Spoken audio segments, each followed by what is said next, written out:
Hi, this is Emily Channel Justice, the director of the Temirty Contemporary Ukraine program at the Harvard Ukrainian Research Institute. This is the first installment of Teacup Briefs, where I discuss the main takeaways from an important event or a paper that has come out sometime recently. Today, I'm here to talk about a virtual ASN event, which was called The Russian Invasion and Internal Displacement, Emerging IDP Issues Within Ukraine. This talk featured three experts, Dr. Cynthia Buckley, Dr. Oksana Mikheeva, and Dr. Volodymyr Dubovik. Two of them are scholars who are based in Ukraine, but all of them have extensive experience with research on internal displacement within Ukraine in the past 8 years. And the things that they talked about that were the most important and I think significant in terms of moving forward is the main challenges in counting the number of people who have been displaced from the current conflict. So according to the UN's Office for the Coordination of Humanitarian Affairs, the estimated refugee arrivals from Ukraine as of March 30th, 2022 is already 4 million people. So that's 4 million Ukrainians, about 10% of the population, who have already left Ukraine and crossed an international border. The estimated internally displaced people in Ukraine as of March 16th, 2022 is 6.5 million people. But this number is really hard to guess at. And the reason is because different regions in Ukraine have different levels of access.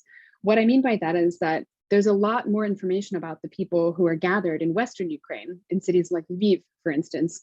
And it's a lot harder to get to places like Mariupol or Kherson or cities in the far eastern regions that are currently under siege. We don't know how many people from those places have left their homes. The other question that was brought up in this panel that was really important is another thing that we're missing, which is who becomes an IDP or an internally displaced person and who is homeless, and how do we assess the difference in that? So that is, some people have left their homes just because it's unsafe and they want to move to a safer location, but some people have left their homes because their homes were destroyed. They are homeless.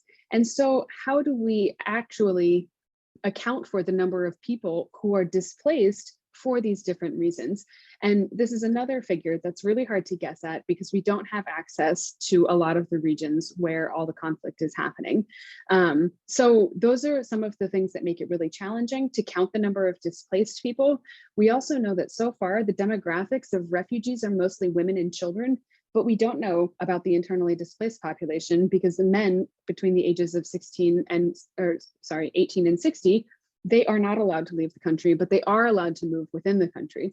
So we know that there's been a huge number of displaced people, but they're really hard to count. It's really hard to assess the number of people who remain in Ukraine, who remains, why do they remain, and do they have a home to go back to ultimately? These questions are going to be really important moving forward, and these experts made some important interventions as we are just now starting to assess the gravity of the war. And we'll be linking through the Teacup website to some of their publications as they come out. Thanks so much for tuning in.